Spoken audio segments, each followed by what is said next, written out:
Hey everybody, welcome back to BigRedEDC. Well, it's another volume of Let's Talk Rough Riders. And guys, we are definitely going to be talking about the Rough Ryder Reserve line. Now, as you can see by the title, these are three really pretty darn good Rough Riders. But there is an issue. Not with all of them, with a couple of them, maybe. And we'll get into that here in just a little bit. But the overall, I think they're on the right track if they can get their little issue figured out. First off, I think start out with the packaging. I think the packaging is terrific. Now, you guys know Rough Ryder knives, been making knives for quite a while. I mean, most of them less than $20. And in a lot of cases, really good quality knives for the money you pay. Now, the Rough Ryder Reserve, these are a little more highly touted and, well, more expensive for one, better materials, two. So we were kind of, I know I can say, me in particular, I was really waiting for these knives to come out. Really waiting for them to come out. And even though there is an issue, I'm still, trust me, I'm on board with them. They will have to get a couple of things figured out, but definitely still on board. But back to the packaging. They all come in these nice metal tubes. I think you get a pretty darn good, pretty high score as far as packaging goes. I mean, red and black, you guys know that's pretty much my favorite. They're packed really well, really safe. They come wrapped in the wax paper, the Triple R wax paper, and then wrapped in this really nice cleaning cloth.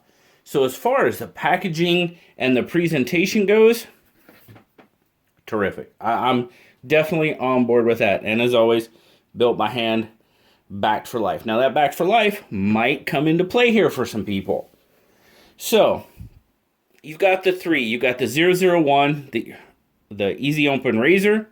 You got the 002, the Kayak, which was Andy's design. And then you have the 003, which is the Swell Center Whittler. Now, I'm going to talk about this little issue that I've been referring to. I did not notice it at first. Saw a couple people say that they were having issue with some blade wrap. Now, for those of you that might not know what blade wrap is, that's potentially when the blade is maybe contacting the back spring, or a pin or something like that. Now, first one I saw was on the razor, on the Swell Center Whittler. And I did not see it on mine at first, and I guess I just hadn't, opened it and closed it enough. So after I saw that, I was like, okay, I looked, and I could maybe see a little something, maybe. So I'm like, okay, you know what? I'm going to see. So I sat here just opening and closing it, just like that, for I don't know how many times. And I did develop a little bit of blade wrap. Now, if I can get the light to reflect on it, you really do have to get the light to reflect, or else you're not going to see it. See, now right now I'm having a hard time finding it on mine. Let's see, where's it at? I believe it's right there, right above my thumb. Let's see if I can get that darn light. See, that's so funny, because now I didn't mark it or anything like that, but it's right about there. And it is, there you can kind of see it. You can kind of see how there's a little deformation in the blade on mine. I mean, it is, on the one I saw on a couple of the videos, a little bit more than that, for sure. But then again, guys, there it was, doggone. There you go. Now you can see it. I just had to get the light right. See how you can kind of see it? Right there above my thumbnail. Now, I'm going to show you how it cuts. Okay? So it is making contact a bit, but here's how it cuts. This is out of the box.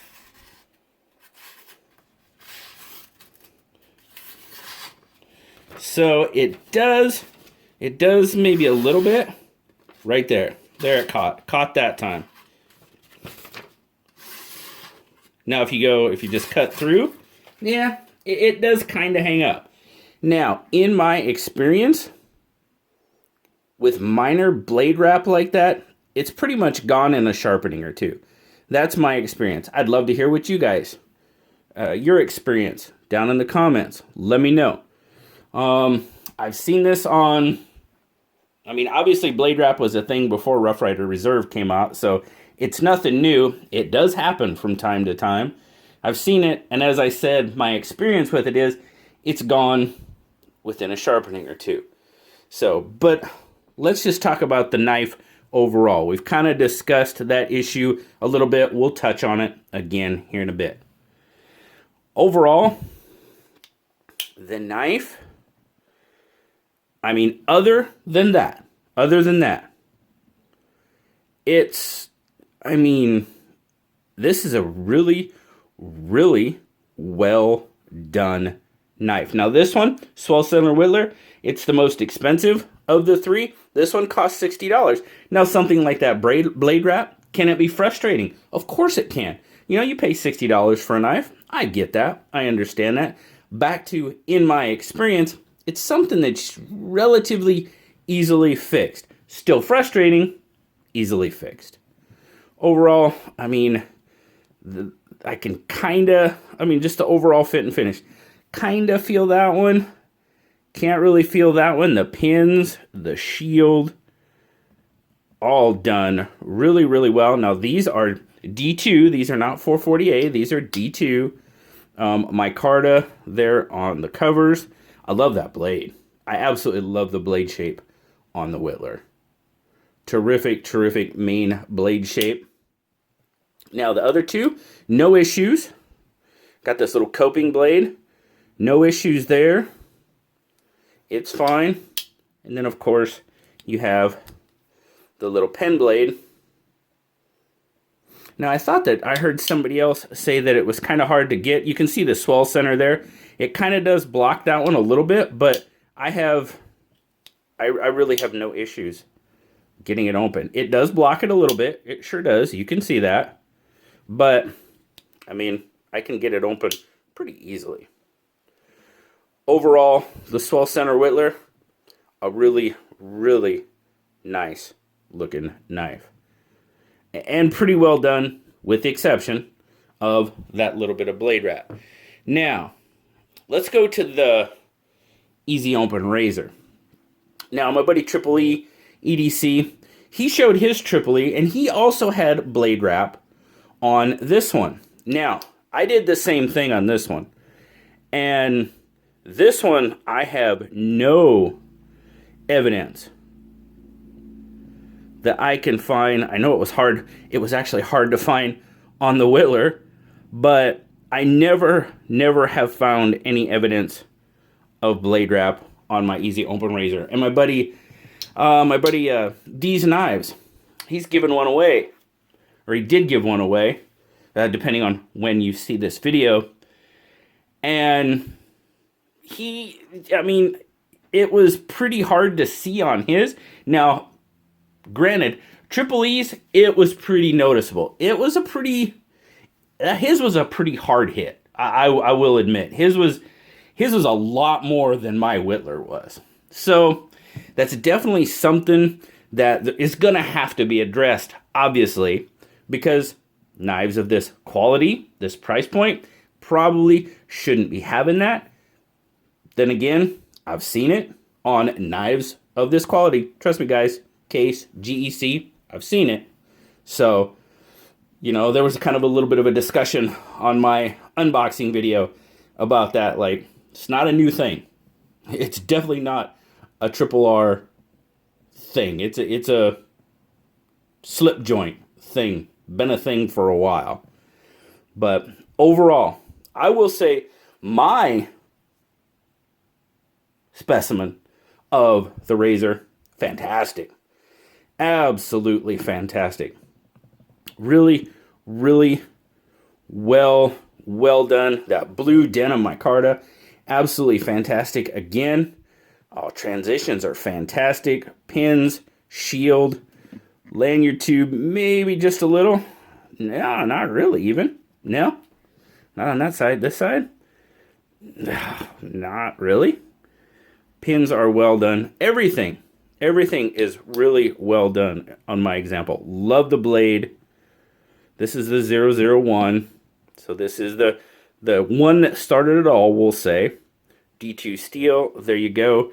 Now, these are not made, from everything I've heard and read, these are not made in the same factory as your regular Rough Riders, marbles.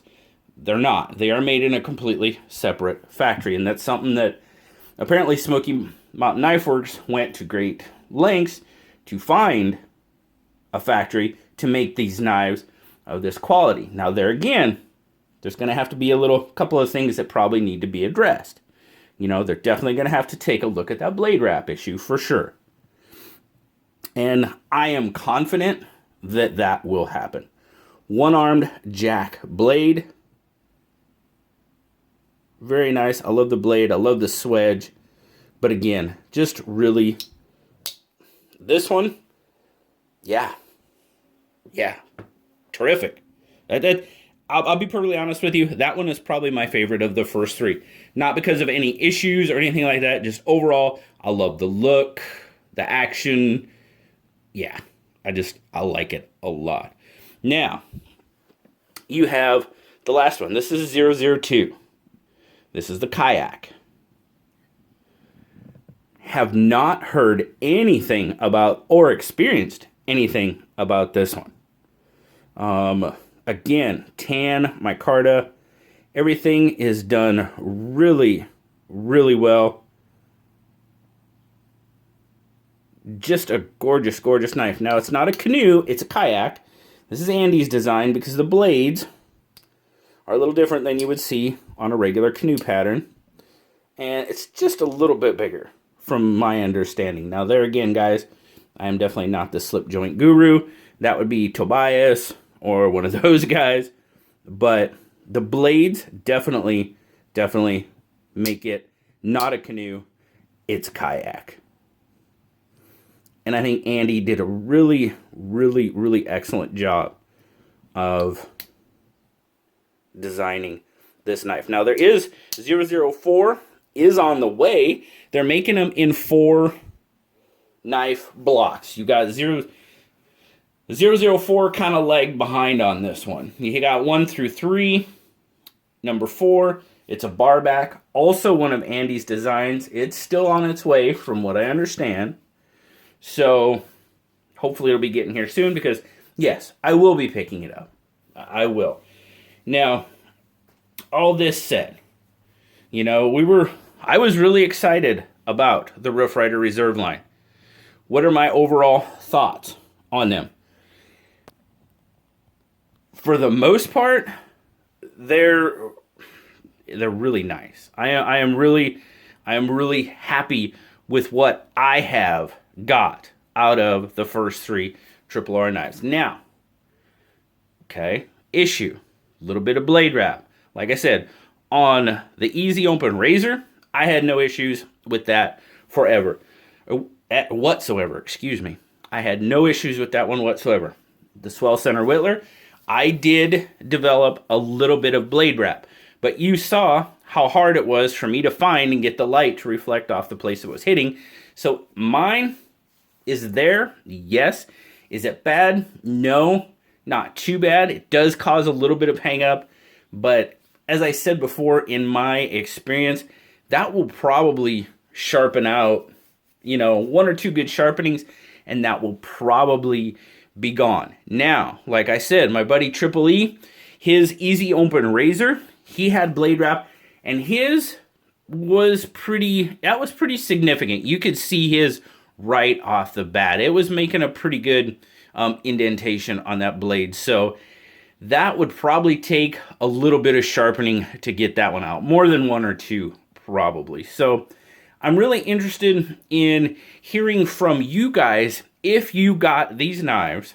If you got the Swell Center Whittler, and the Easy Open Razor especially, did you have issues? Do you have issues? Have you noticed any issues with blade wrap? I would really like to know.